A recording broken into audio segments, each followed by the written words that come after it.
하나님의 은혜와 사랑과 평강이 오늘 하루도 충만하기를 주의 이름으로 축복합니다. 우리가 세상 속에서 믿음을 지키려고 할 때 믿지 않는 세상 사람들 중 일부는 우리의 믿음을 보고 비웃거나 무시할 때가 있습니다. 세상의 논리가 남들과 경쟁하고 승리하고 그래야 부와 명예와 권력을 취할 수 있다 생각하기 때문이죠. 자원이 10개가 있다면 남들이 다 가져가기 전에 너가 먼저 취해야 하지 않겠냐라는 논리입니다. 그러나 기독교 논리는 이것이 아니죠. 합력하고 이해하고 섬기고 도와주고 나눠주고 10개가 있다면 그 10개를 같이 나눠야지 내가 먼저 취해야 하는 논리는 기독교 논리가 아닙니다. 10개를 다 줄 수도 있는 것이 기독교 논리이죠. 왜냐하면 하나님의 채워주심을 믿기 때문입니다.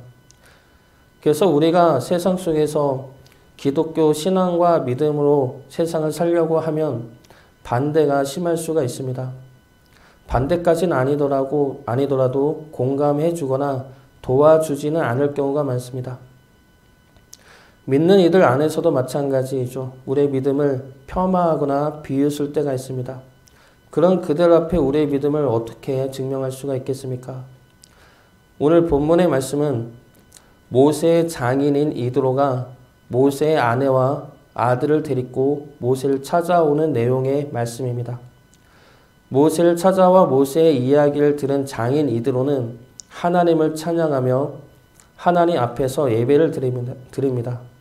이 사건은 아주 중요한 사건이죠. 이드로는 미디안의 족장이며 제사장입니다. 미디안을 대표하는 인물이죠. 그 이드로가 하나님을 찬양함으로 미디안의 일부가 하나님의 백성으로 들어오게 되는 결정적인 사건이 됩니다. 그러면 모세가 장인 이드로에게 어떻게 하나님을 전하게 되었는지 오늘 말씀 통해 살펴보고 우리 또한 믿지 않는 세상 속에서 어떻게 복음을 전할 수 있는지 살펴보도록 하겠습니다. 먼저 모세가 장인 이드로에게 믿음을 전한 것은 첫 번째는 순종의 발걸음입니다. 모세가 하나님의 부르심을 받고 장인의 집을 떠날 때 모세는 장인에게 이렇게 이야기를 합니다. 출애굽기 4장 18절 말씀입니다. 모세가 그의 장인 이드로에게로 돌아가서 그에게 이르되 내가 애굽에 있는 내 형제들에게로 돌아가서 그들이 아직 살아있는지 알아보려 하오니 나로 가게 하소서. 이드로가 모세에게 평안히 가라 하니라. 여기서 모세가 이드로에게 뭐라고 말합니까? 애굽에 있는 형제들이 살아있나 보러 가겠다고 말합니다. 그러나 모세가 애굽에 가는 원래 이유는 무엇입니까? 이스라엘 백성들을 구원하기 위해서이죠. 그러나 그 말을 차마 하지를 못한 겁니다.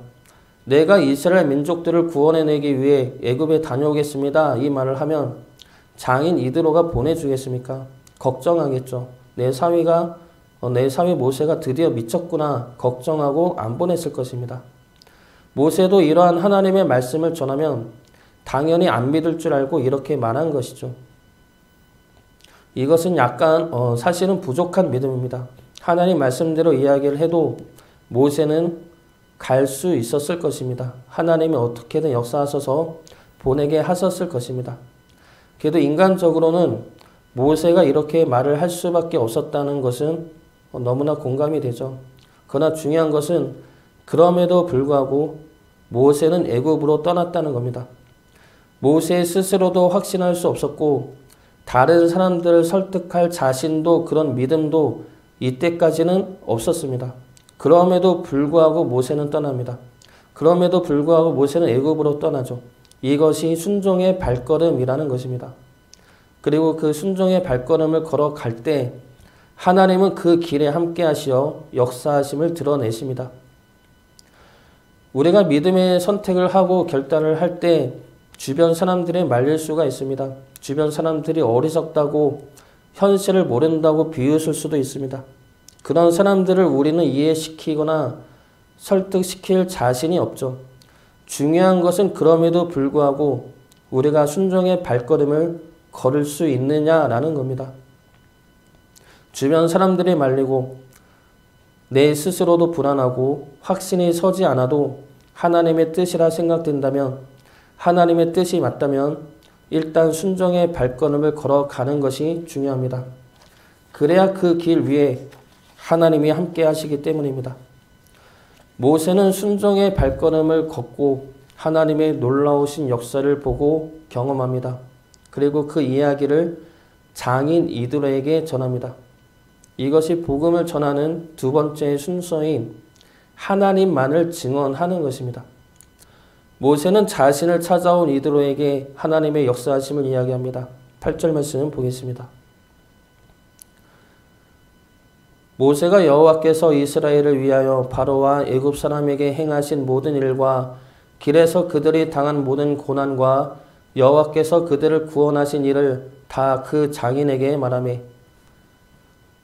모세가 장인에게 애굽에서의 일들과 지금까지의 일들을 이야기하는데 중요한 것은 주어가 여호와라는 것이죠. 여호와께서 이스라엘을 위하여, 여호와께서 그들을, 모세는 지금 이 이야기를 자신의 이야기로 하지 않고 하나님의 이야기로 말을 하고 있는 겁니다. 자신이 한 행동과 자신이 했던 말들과 자신이 했던 일들을 이야기하지 않습니다. 오직 하나님만, 하나님이 하셨던 일만 전합니다. 그렇게 함으로 이드로가 하나님을 바라보게 하는 것이죠. 믿는 우리들이 하나님을 전할 때 조심히 할 것이 바로 이것입니다. 하나님을 전하면서 우리는 그 안에 우리의 의나 공로나 행동을 끼워 넣을 때가 있다는 겁니다. 하나님이 축복하셨다, 하나님이 은혜 내려주셨다로 끝나야 하는 이야기를 내가 기도했더니, 내가 헌금했더니, 내가 교회 봉사를 그렇게 열심히 했더니 라는 이야기를 같이 끼워 넣는 것이죠. 그러면 듣는 입장에서는 하나님을 바라보기보다는 오히려 하나님을 향해 마음을 닫게 됩니다. 하나님은 자신에게 잘하는 사람에게만 복을 내리는 하나님이구나 라는 생각으로 하나님을 부정적으로 바라보게 된다는 것이죠. 하나님을 전할 때는 하나님만 전해야 합니다. 모세라고 하나님의 일을 감당하면서 수고와 고난을 겪지 않았겠습니까? 바로왕 앞에 나갈 때 얼마나 두렵고 떨렸겠습니까? 이스라엘 백성들 앞에 설 때 얼마나 겁이 났겠습니까? 홍해 앞에서와 광야에서 백성들이 원망하고 다투기까지 했던 그 상황들 속에서 모세가 했던 말들과 했던 행동들이 얼마나 많았겠습니까? 그러나 이드로에게 이야기할 때는 자신의 이야기를 하지 않습니다. 여호와께서 하셨습니다. 여호와께서 구원하셨습니다. 그 이야기만 합니다. 우리는 하나님의 증인된 자들입니다. 하나님이 하신 일을 보고 체험하고 전하는 자들이죠. 그 안에 우리의 의나 공로는 없습니다. 오히려 우리 같은 자들을 통해서도 큰 일을 이루시는 하나님을 찬양할 뿐이죠. 그런 증인으로 우리가 서야 할 것입니다. 그것이 복음을 전하는 두 번째인 하나님만을 온전히 전하는 것입니다. 마지막 세 번째는 듣는 이들의 결단과 고백입니다. 우리가 하나님을 체험하고 그 하나님을 온전히 전한다고 해서 듣는 모든 이들이 하나님을 찬양하리라는 생각은 버려야 합니다. 그것은 우리의 힘이나 능력 밖의 일이고 우리의 권한 밖의 일입니다. 우리는 그저 우리의 삶 속에 나타나신 하나님을 전할 뿐이죠. 그 이야기를 듣고 하나님을 따를지 말지는 듣는 이들의 결단에 달려 있습니다. 모세의 이야기를 들은 이드로는 하나님을 찬송하며 하나님만이 완전하신 신임을 고백합니다. 10절과 11절 말씀 보겠습니다.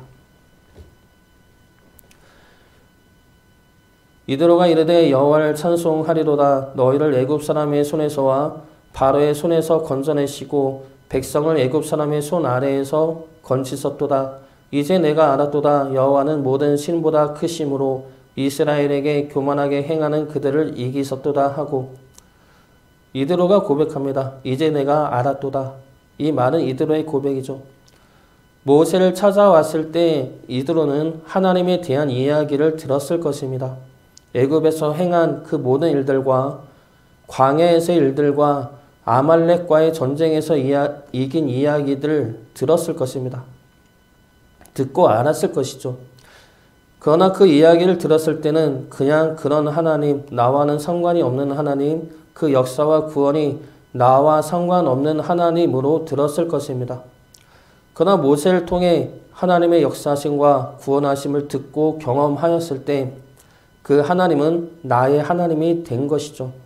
이스라엘을 구원한 하나님이 나를 구원한 하나님으로 믿어지고 받아들여지게 된 것입니다. 그래서 이제 내가 알았도다. 이제 내가 하나님이 나의 하나님임을 알았도다 고백하는 것입니다. 그 다음에 이들은 어떻게 합니까? 예배를 드리죠. 제사를 지냅니다. 그리고 하나님 앞에서 떡을 먹습니다. 하나님의 백성으로 받아들여짐과 함께 하나님의 백성으로 살기를 결단하게 된 것이죠. 12절 말씀 보겠습니다. 모세의 장인 이드로가 번제물과 희생 제물들을 하나님께 가져오매 아론과 이스라엘 모든 장로가 와서 모세의 장인과 함께 하나님 앞에서 떡을 먹으니라. 하나님 앞에서 떡을 먹음으로 하나님의 백성으로 살기를 결단하게 되었다는 겁니다. 그리고 하나님은 이드로를 하나님의 백성으로 받아들여 주게 된 것이죠. 하나님은 믿는 이들을 통해 역사하십니다. 믿는 이들의 순종과 믿음의 발걸음을 통해 역사하시고 일하십니다. 그리고 그런 역사를 경험한 주의 자녀들이 온전한 주의 증인이 되기를 원하십니다. 주님의 일하심과 역사하심을 증거하는 주의 증인이 되기를 원하십니다. 그 증언과 그 고백들을 통해 하나님의 나라가 확장될 것입니다. 우리 삶의 간증과 고백들을 통해 하나님의 복음이 세워지고 하나님의 사랑이 흘러갈 것입니다. 그런 증인으로 세워서 우리가 그런 증인으로 세워서 우리를 통해 주의 복음이 흘러가기를 주의 이름으로 축복합니다.